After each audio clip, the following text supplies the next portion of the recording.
कराव्यात अशी मी त्यांना विनंती करते. माननीय रवींद्रदादा चव्हाण.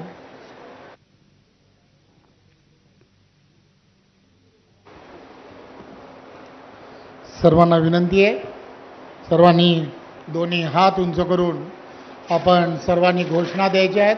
बोला भारत माता की, भारत माता की, वंदे वंदे, भारतीय जनता पार्टीचा. खरं तर मी स्वतःला फार भाग्यवान समजतो की आजच्या या महाराष्ट्र प्रदेशाच्या नवीन अशा कार्यालयाच्या भूमिपूजन सोहळ्यामध्ये खरं तर गेली वर्षानुवर्षाची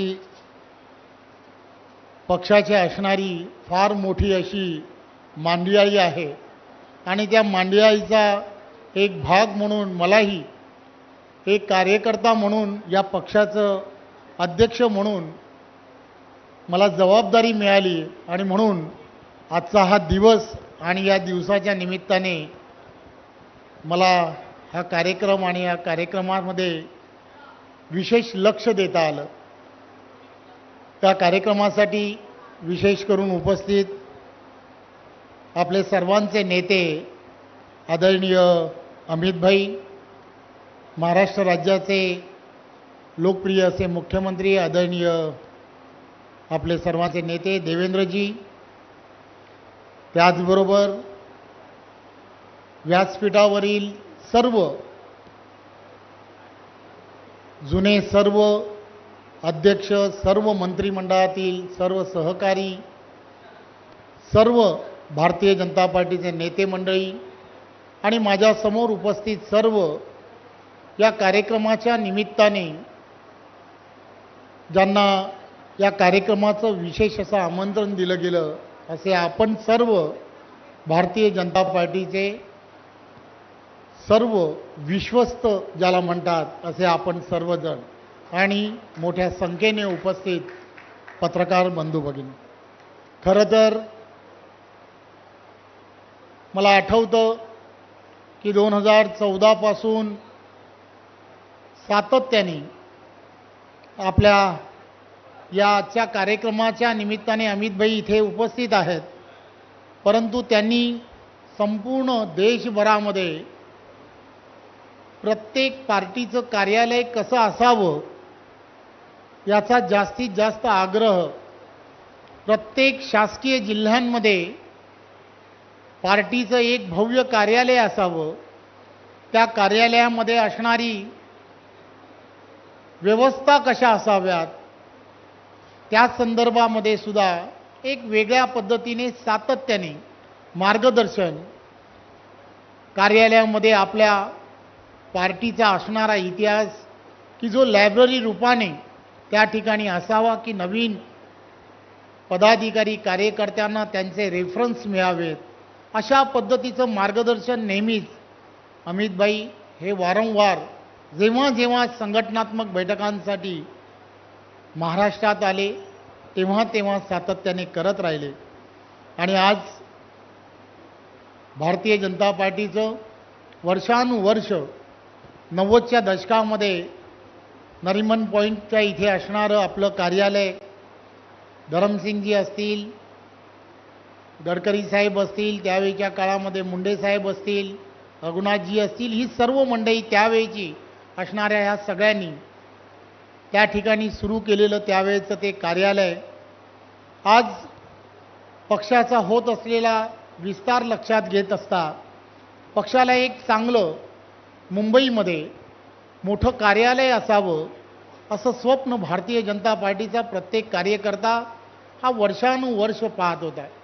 परंतु मुंबई आणि ह्या भागांमध्ये अशा मोठ्या कार्यालयासाठी जागा उपलब्ध होणं तेवढं शक्य नव्हतं आणि म्हणून अनेक प्रयत्न करून सुद्धा काही ना काहीतरी कारणांसाठी का होईना कुठेतरी अपयश येत होतं. परंतु सातत्य ज्याला म्हणतात, आपले नेते आदरणीय देवेंद्रजींचं करावं तेवढं कौतुक कमी आहे. कारण मी आठवतं की ते त्यावेळेला जेव्हा मुख्यमंत्री होते तेव्हापासून आजपर्यंत सातत्याने याचा पाठपुरावा करत करत करत करत आज या कार्यालयाच्या निर्माणासाठी आजचा तो दिवस उजाडला. खरं तर तुम्हा आम्हा सर्वांसाठी ही अत्यंत आनंदाची बातमी आहे की आपण सर्वजण येणाऱ्या लवकरच नवीन वास्तूमध्ये जाणार आहोत. परंतु मी आज या व्यासपीठावरून आपणा सर्वांना आणि विशेष करून अमितभाई ज्यांनी सातत्याने ह्या गोष्टीचा विचार केला की प्रत्येक शासकीय जिल्ह्यांमध्ये पार्टीचं भव्य असं कार्यालय असलं पाहिजे, देवेंद्रजींच्या नेतृत्वामध्ये आम्ही सर्वांनी प्रयत्न करू. त्या ठिकाणचे असणारे सर्व नेते मंडळी असतील, प्रत्येकाने त्याच्यामध्ये दिलेलं योगदान असेल. आज सर्व जिल्ह्यांमध्ये शासकीय जागा किंवा शासकीय कार्यालय जो जिल्हे ज्या ठिकाणी आहेत त्या ठिकाणी भारतीय जनता पार्टीचं कार्यालय हे आता येणाऱ्या 1 ते 1.5 वर्षामध्ये सर्व ठिकाणी पूर्ण होईल अशी परिस्थिती आता निर्माण झाली. बरीच कार्यालय 2-3 कार्यालय, मग संभाजीनगरचं कार्यालय असेल किंवा विशेष करून की ज्या रत्नागिरी सिंधुदुर्ग या ठिकाणची कार्यालय तर 2 महिन्यामध्ये या सगळ्या कार्यालयांच्या उद्घाटनसुद्धा आपल्याला करता येऊ शकतं अशी परिस्थिती आहे. त्यामुळे एक पूर्ण यंत्रणा, एक पूर्ण कमिटी यामध्ये सातत्याने काम करते. सावजी असेल, त्यांच्याबरोबरचे असणारे सर्व प्रमुख कार्यकर्ते पदाधिकारी की यांनी त्या ठिकाणी जाऊन या सगळ्या लिगॅलिटी सगळ्या तपासून आपलं पार्टीचं कार्यालय, आपली वास्तू ही कशी असावी, कशा पद्धतीने असावी याचा पूर्णपणे ज्याला म्हणतात की वेळ देणं ज्याला म्हणतात असा वेळ देणारी ही सर्व मंडळी की ज्यांनी यामध्ये दिलेलं योगदान हे सर्वात मोठं आहे.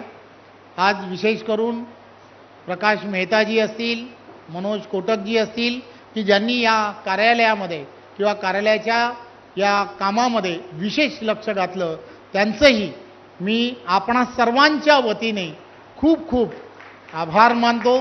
आणि आपण सर्वजण त्या कार्यक्रमाचे आपण सर्वजण साक्षीदार झालात त्याबद्दल आपणा सर्वांचं सुद्धा मनपूर्वक धन्यवाद देतो. जय हिंद, जय महाराष्ट्र.